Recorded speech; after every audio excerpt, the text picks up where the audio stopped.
बिस्मिल्लाहिर्रहमानिर्रहीम। इय्याक नअबुदु व इय्याक नस्तईन। सबसे पहले मैं कोहाट के अपने भाइयों, दोस्तों, बहनों, आईएसएफ यूथ विंग के दोस्तों, डिस्ट्रिक्ट कैबिनेट के दोस्तों, मीडिया के दोस्तों और सबसे आखिर में मैं शहरियार खान अफरीदी, ज़ियाउल्लाह बंगश और जितने भी हमारे तहसील मेयर्स इलेक्टेड आए हैं, आप सबका शुक्रिया अदा करता हूं कि आप लोगों ने मुझे यहां पर इनवाइट किया और आज इस प्रोग्राम का आप लोगों ने इनेकाद किया, तो इस पर मैं आपका दिल से शुक्रिया अदा करना चाहता हूं। मेरे साथ हमारी बहन MNA साहिबा भी यहाँ पर तशरीफ़ फरमा है, यहाँ पर भी हम इनको फॉर्मली वेलकम कहते हैं। दोस्तों, कुछ बातें मैं उर्दू में करूँगा, उसके बाद फिर आपकी डिमांड्स पुश्त मैं आपके सामने रखूँगा। शहरियार से मैंने पूछा कि भाई आपने तो सब कुछ कह दिया, जो मेरे बातें थी वो तो आपने इन लोगों के साथ शेयर कर ली, तो मेरे ख्याल में शहरियार को आप कम से कम एक महीने में इनवाइट कर लिया करें और बैठ के उनको सुन लिया करें, ताकि ये दिल की भड़ास निकाल लिया करें यहाँ पे। तो दोस्तों, आज जो कोहाट का विज़िट था उसका बेसिकली मकसद आप लोगों से मिलना था और यहाँ पर जितनी भी प्रोविंशियल गवर्नमेंट्स के बड़े बड़े प्रोजेक्ट्स थे उसके इफ्तिताह के लिए मैंने आना था। तो अल्हम्दुलिल्लाह वो इफ्तिताह मैं कर चुका हूँ और जो स्पोर्ट्स कम्प्लेक्स है जिसमें आप सब यहाँ पर मौजूद है, बड़ा खूबसूरत स्पोर्ट्स कम्प्लेक्स बना हुआ है और ये प्राइम मिनिस्टर इमरान खान साहब के विजन के मुताबिक आप लोगों के लिए, कोहाट के सरजमीन के, अपने यूथ के लिए, नौजवानों के लिए और खिलाड़ियों के लिए ये एक तोहफ़ा है। तो मैं आप सबको मुबारकबाद पेश करना चाहता हूँ।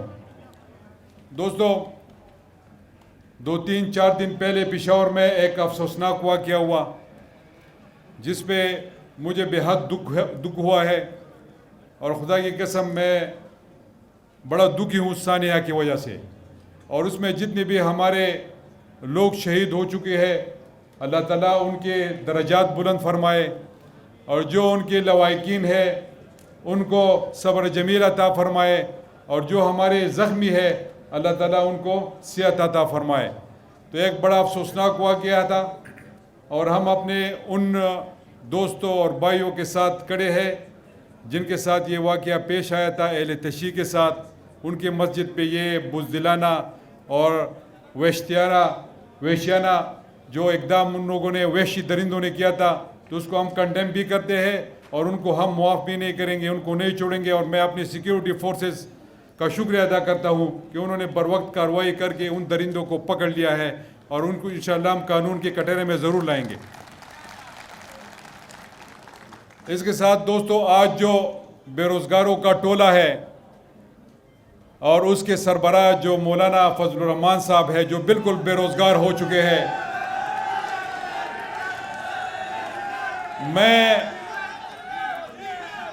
वो तो पहले गवर्नमेंट में डीजल था, पता नहीं अब तो वो अमेरिका का टट्टू बन चुका है। पहले तो जब जरदारी का साथ था या किसी और गवर्नमेंट के साथ था तो डीजल के परमिट बेच के कमा रहा था। अब चूंकि उनकी कमाई ख़त्म हो चुकी है और वो बेरोज़गार हो चुका है और ये क्रेडिट इमरान खान को जाता है और आप सबको जाता है कि आपने इन चोरों को बेरोज़गार कर दिया है। अब ये बेरोज़गारों का टोला इकट्ठा होके कहते हैं कि ये एक नालायक और सेलेक्टेड हुकूमत है।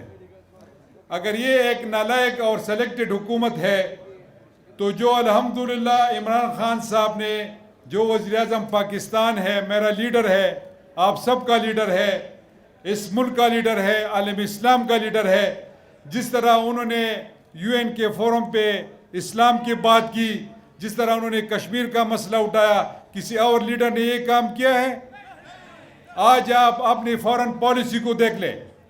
एक तरफ चाइना की विजिट के हवाले से, फिर जब वो रशिया चले गए और जिस तरह उन्होंने अमेरिकन को कहा कि एब्सोल्युटली नॉट, और परसों जब उन्होंने यूरोपीय यूनियन को बता दिया कि आपने इस्लाम या पाकिस्तान या कश्मीर की बात की है, कि आप कह रहे हैं कि आप यूक्रेन के हवाले से हमारी मदद करें, तो ये बात कोई और लीडर नहीं कर सकता, ये सिर्फ इमरान खान कर सकता है। ये आपकी फॉरेन पॉलिसी है। कोविड-19 को आप देख ले, जो अल्लाह की तरफ से एक इम्तिहान था कोरोना, उसमें जिस तरह हम निकले हैं, जिस तरह इमरान खान ने फैसले किए थे, जिस तरह उन्होंने NCOC का फोरम बनाया था, और जिस तरीके से अल्लाह ताला ने हमारी मदद की इमरान खान की सरबराही में, तो जिस तरह कोविड-19 से हम निकले, तीसरे नंबर पर हम आए दुनिया में। तो क्या ये एक नालायक और सेलेक्टेड हुकूमत की कारस्तानी है? नहीं, ये इमरान खान जो इलेक्टेड है, आप लोगों ने उसको इलेक्ट करवाया है, और ये ना अहल नहीं है, ये अहल हुकूमत है, और ये एक अहल लीडर है। अल्हम्दुलिल्लाह, जिस तरह पाकिस्तान जिस ट्रैक पे जा रहा है और जो तरक्की की मनाजिल हम तय कर रहे हैं, ये इमरान खान की सरबराही में होगा इंशाअल्लाह, और ये उनकी लीडरशिप की निशानी है। दोस्तों, इसके अलावा जो क्लाइमेटिक चेंज के हवाले से इमरान खान के इनिशिएटिव्स है, उसको पूरी दुनिया उसको मान रही है कि ये बेहतरीन काम हो रहा है। इसके अलावा आप हेल्थ कार्ड को देख ले, आप अपने एक्सपोर्ट को देख ले, आप एक इकोनॉमी की ग्रोथ को देख ले। इसके अलावा आप एहसास प्रोग्राम को देख ले, जिसके बाकायदा तौर पर एहसास कफालत के आज कार्ड्स हमने गरीबों में बांट दिए। ये देख के, और इन लोगों को पता है कि इमरान खान अगर अपनी ट्रम्प पूरी करता है तो इन चोरों के साथ, इन बेरोजगारों के साथ कोई एजेंडा नहीं रहेगा। ये लोगों के पास किस मुंह से जाएंगे?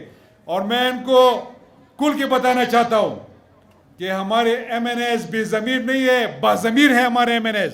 जो पाकिस्तान तहरीक इंसाफ के लोग हैं और जो हमारे इत्तेहादी है, वो सारे बाज़मीर है, वो बेज़मीर नहीं है। आप उनको करोड़ों नहीं, अरब भी नहीं खरीद सकते। मुझे पता है अपने MNAs का, जो खैबर पख्तूनख्वा के हमारे MNAs है, उनको मैं जानता हूँ। ये पहले भी इमरान खान के साथ थे, अब भी है, और इंशाअल्लाह आइंदा भी रहेंगे।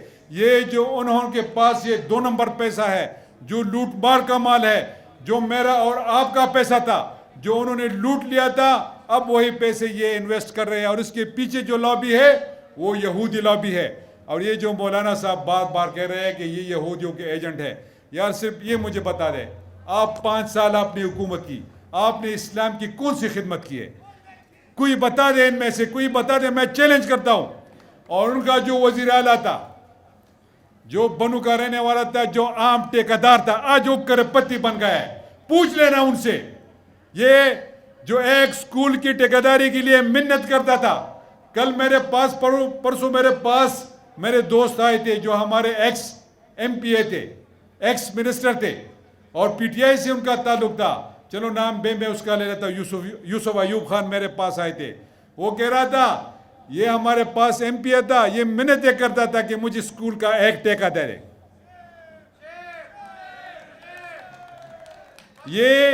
ये स्कूल के एक ठेके के लिए हमारे MPAs, MNAs, मिनिस्टर्स के पाँव पकड़ते थे। और आज देख ले, इस्लामाबाद में उसका बंगला, बनू में उसकी किला, पिशावर में और ये अटक में उनका फार्म। ये किधर से आए ये पैसे? ये किधर से आए? ये वजीर आला तो मैं भी हूं।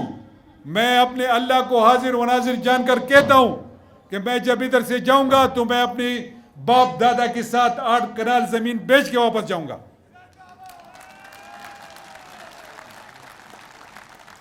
और फिर ये जिस इलाके में मैं खड़ा हूं, सदर्न डिस्ट्रिक्ट, अल्लाह ताला ने हर रीजन को अपने उससे नवाजा है, नेमतों से नवाजा है।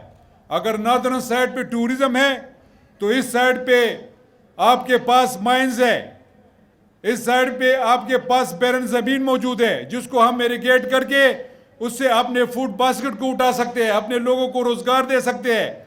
लेकिन ये इन लोगों ने आपके लिए कुछ नहीं किया।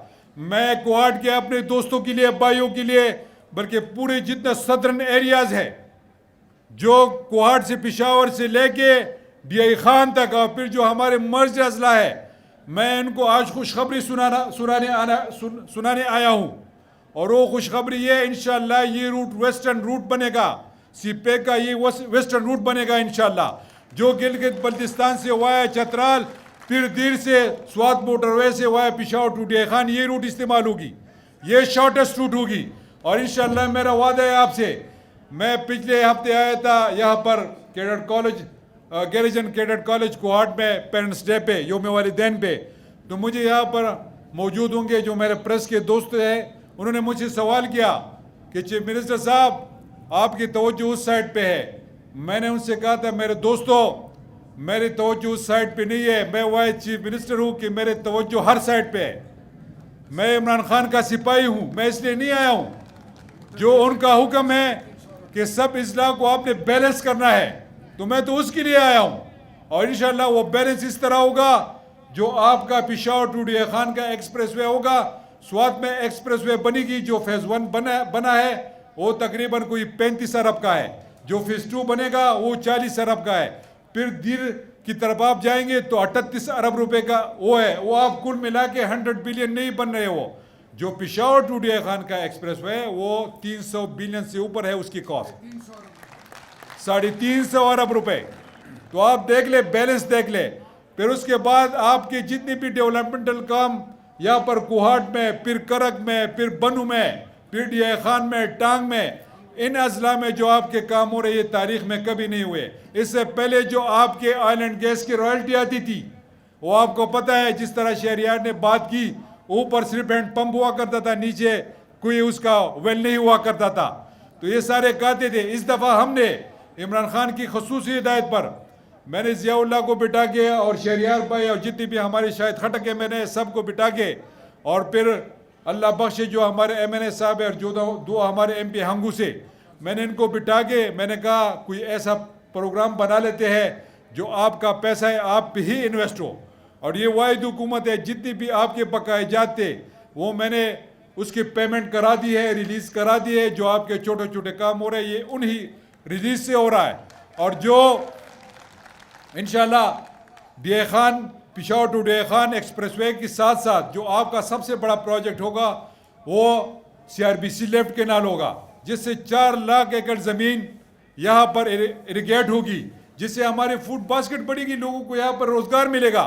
तो ये जो आपके 2 प्रोजेक्ट हो जाएंगे इंशाल्लाह ये इलाका उससे उठेगा। और ये मैं आपसे वादा करता हूँ इंशाल्लाह अपने हिस्सी टेन्योर में इसका ज़रूर हम इफ्तिताह करेंगे और उस पर ज़रूर काम शुरू कराएंगे इंशाल्लाह।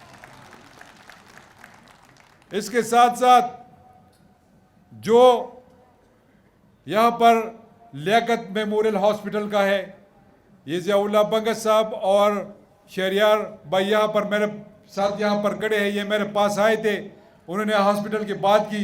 इस साल मैंने इसको फुल फंडेड करवाया था ताकि जून में ये हॉस्पिटल कंप्लीट हो सके।